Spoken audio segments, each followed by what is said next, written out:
Hello, everyone. Welcome back to Weird World Adventures, the podcast. I'm your host, Mallory, and I'm here to show you just how weird this world of ours really is. We have a pretty fun topic today, talking about weird museums. I am a sucker for weird, strange, unusual, peculiar museums, things that are out of the ordinary, and I will say you can see a lot of these strange museums in our adventures in Weird World Adventures, which is on Amazon Prime. Season 2 will be dropping any day. We're just at the discretion of them to release it.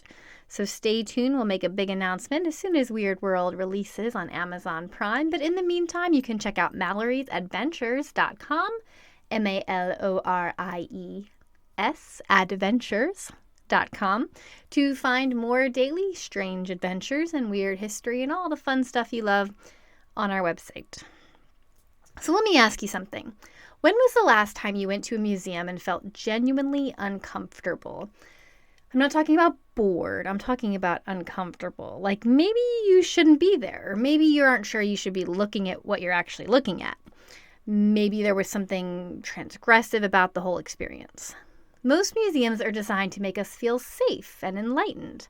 We walk through hushed galleries, we read informative plaques, we nod appreciatively at carefully curated objects behind glass. It's all very civilized, very educational, very comfortable, very cultural. But there's a whole category of museums that deliberately violate that comfort. Museums that display human remains, that showcase death, that force us to confront our own mortality, or taboos that make us uncomfortable.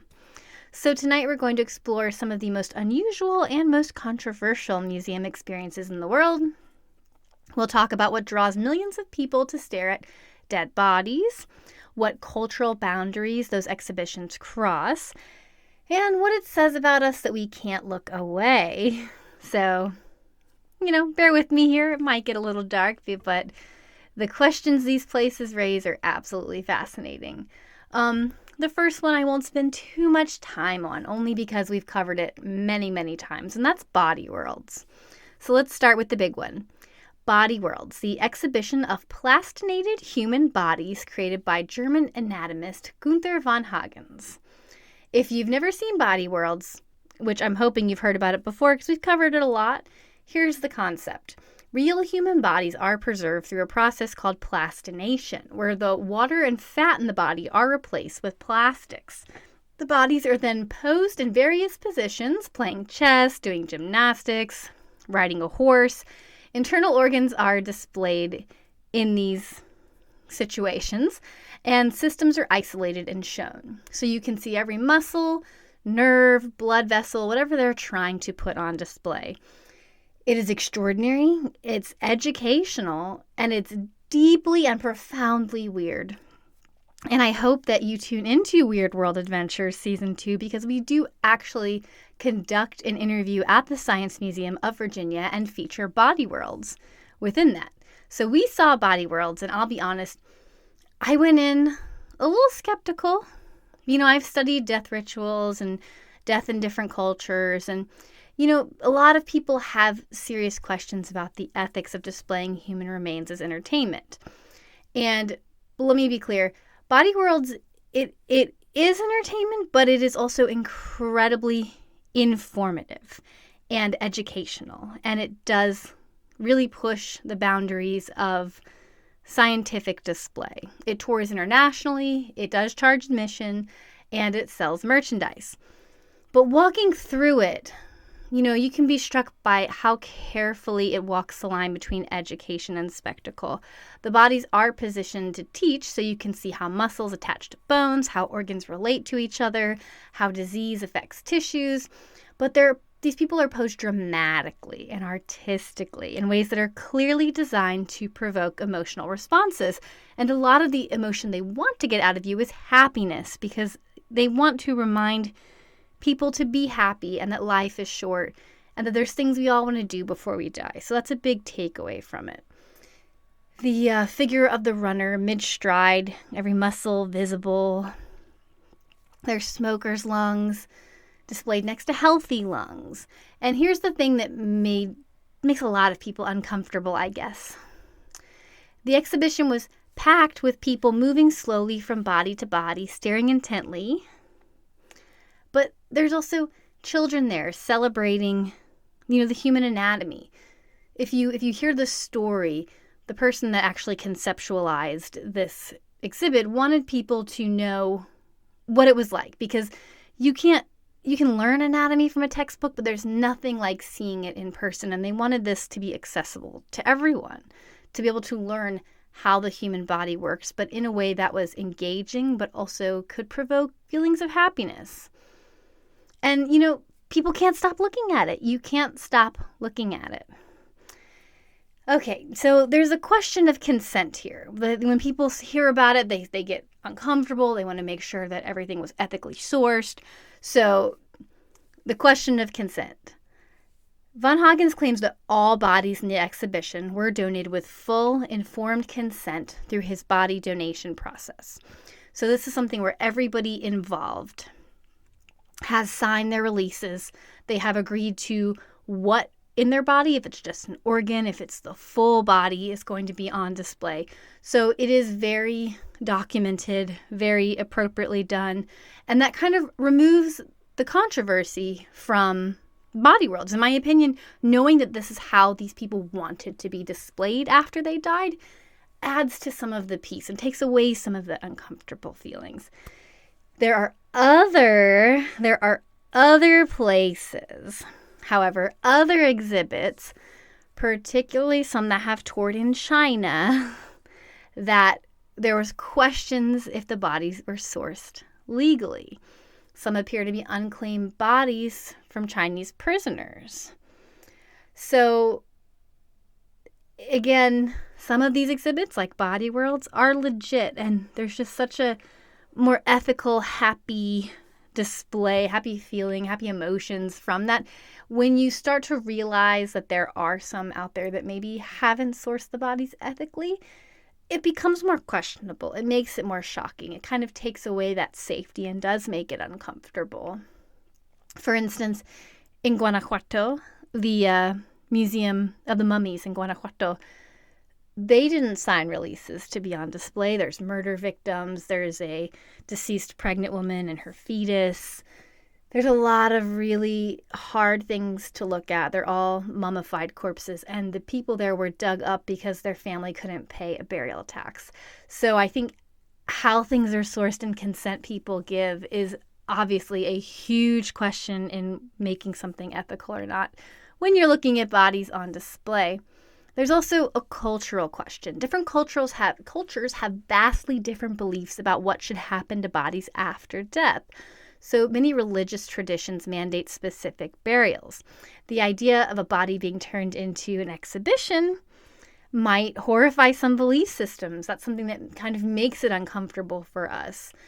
But I will say something like Body Worlds, you kind of forget you're looking at cadavers because it is so uplifting and interesting and informative, and it lifts it up and makes it a little more comfortable in the way that it's presented. And, part of it is we are actually learning something. And the other part is we're kind of satisfying this primal curiosity about death. We've always been fascinated by death. Medieval Europeans made pilgrimages to see displayed bones of saints. Victorian Englishmen attended public dissections. Ancient Egyptians made an art form preserving the dead. So people being fascinated with death, it's because of our fear of the unknown or our curiosity of the unknown. And it's not anything new. Body Worlds is just another way we can kind of explore that fascination in a way that might seem more kosher because it's presented in such an informative way, which is interesting. The education is real because medical students do learn from these exhibits. But it's also the spectacle. We're just drawn to preserve bodies the same way people are drawn to carnival sideshows because it's intriguing to us. What makes Body Worlds different is that it's wrapped in the language of science and education, which kind of gives us a permission to stare. We feel like maybe we're not being morbid. We tell ourselves that.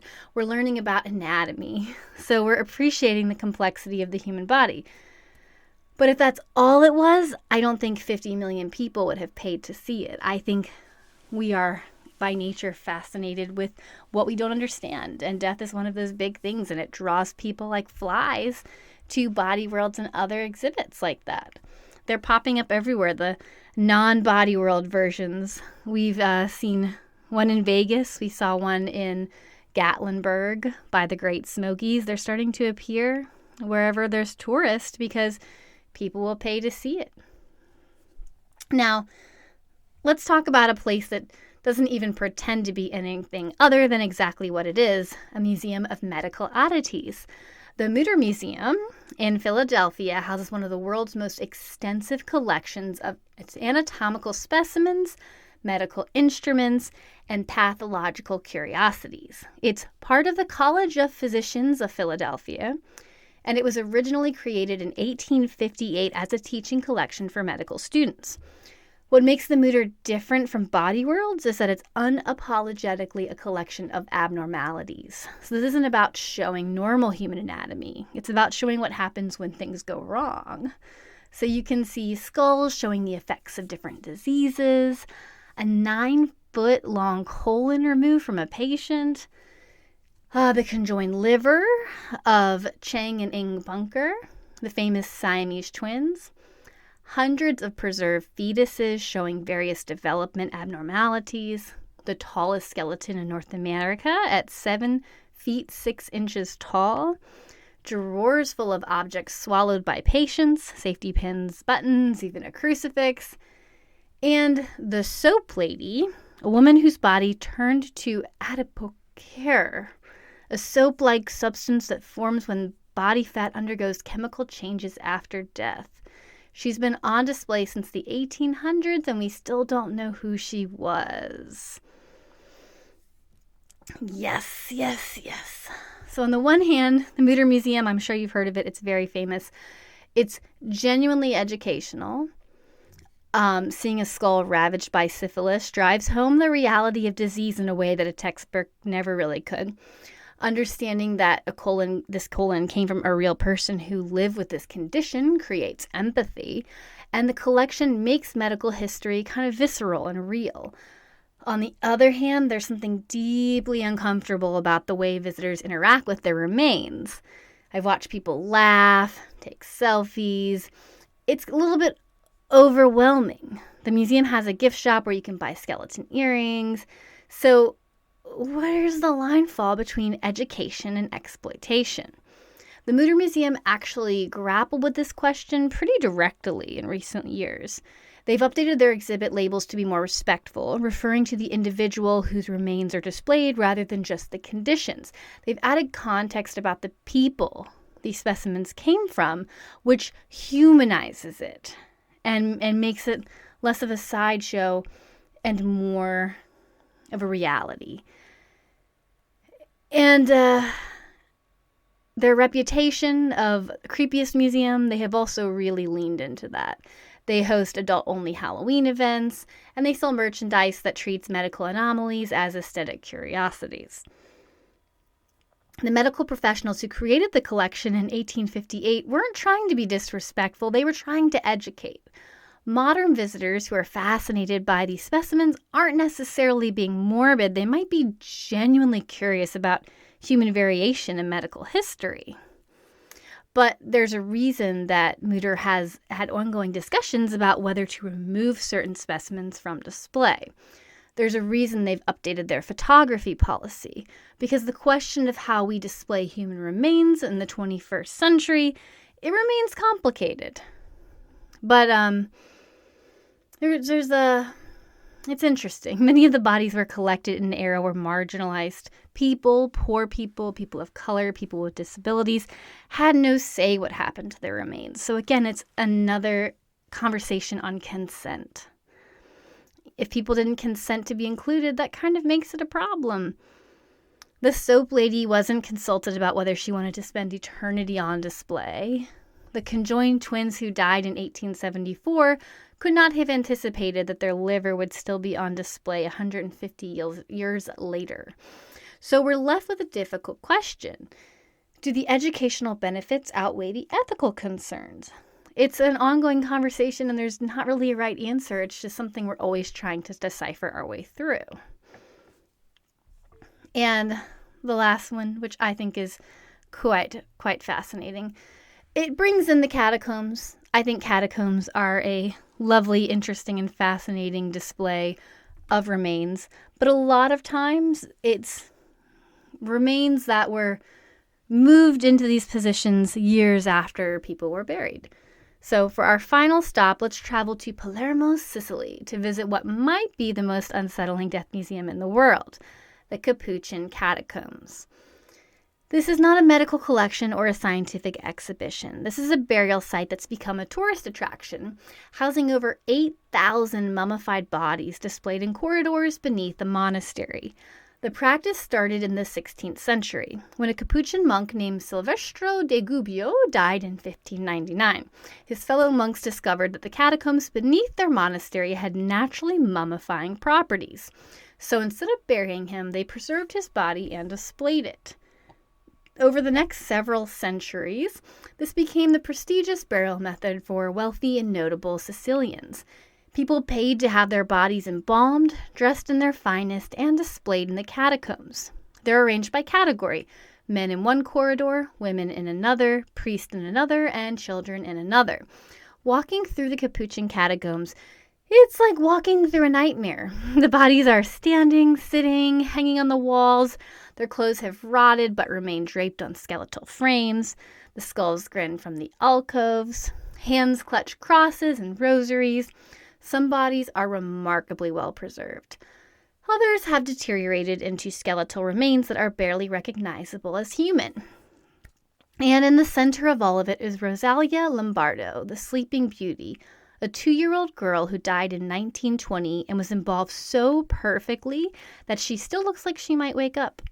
Her body is so well preserved you can see her blonde eyelashes, her tiny hands, and the faint color still in her cheeks. Now, here's what's fascinating from a cultural perspective. This wasn't meant to be macabre. It was meant to be devotional.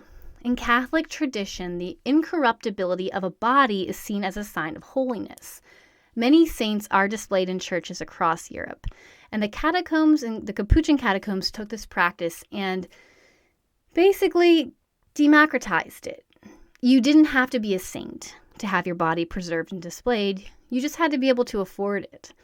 So the families of these dead people regularly visited them and brought flowers. They prayed beside them. The bodies weren't exhibits. They were still members of the community, just deceased. But somewhere along the way that changed. The last body was interred in 1920. That was Rosalie Lombardo. The catacombs stopped being an active burial site and became a tourist attraction. Now thousands of visitors tour through every year, taking photos, posting them on Instagram, and marveling at the creepy mummies. What was once a sacred space has become a place of curiosity. One that was devotion has become spectacle, and the monks who maintain the catacombs have mixed feelings about this. They need the tourism to obviously stay relevant to preserve their site, but they also struggle with the way that visitors treat the space, laughing, making jokes, treating human remains like Halloween decorations. So it's the same tension we see at Body Worlds in the Mutter Museum, but it's even more complex here because these bodies are placed here by people who had specific expectations about how they would be treated after death. And they expected prayer and respect, and instead they got Instagram. So all of these exhibits we talked about today, they force us to confront the reality of death in a culture that usually hides from it. In modern Western society, we don't typically see dead bodies unless we're attending a funeral. And even then, they're carefully prepared to look peaceful and natural. These museums kind of violate that sanitization of death for us. They show us death unvarnished, educational, fascinating, grotesque sometimes, and we just can't look away from it. And I think there's something valuable in that discomfort. In an era where death happens largely in hospitals behind closed doors, these exhibitions serve as an important function. They remind us that we're mortal.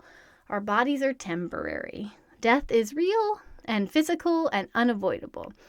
But I also think we have a responsibility to engage with these displays thoughtfully, to remember that these were people, not specimens, and to ask ourselves why we're looking at them and what we're looking to learn, to consider the ethics of displaying human remains for education, for profit, and for entertainment. And death museums exist in every culture, in every era, from Egyptian mummy collections to Buddhist temples with mummified monks to Victorian anatomical museums. We've always been drawn to death. So the question really is, what are we looking for? I don't know. I don't have the answers, but it's interesting that we're so drawn to it. Please make sure to visit Malorie'sAdventures.com, where we talk about these exhibits and many more. And tune in to Weird World Adventures Season 2 on Amazon Prime and Roku here very, very shortly. It will launch soon, so please follow us and we'll tell you when to see the Body Worlds Museum in the second season. Again, I'm your host, Malorie, and until next time, everybody, stay weird.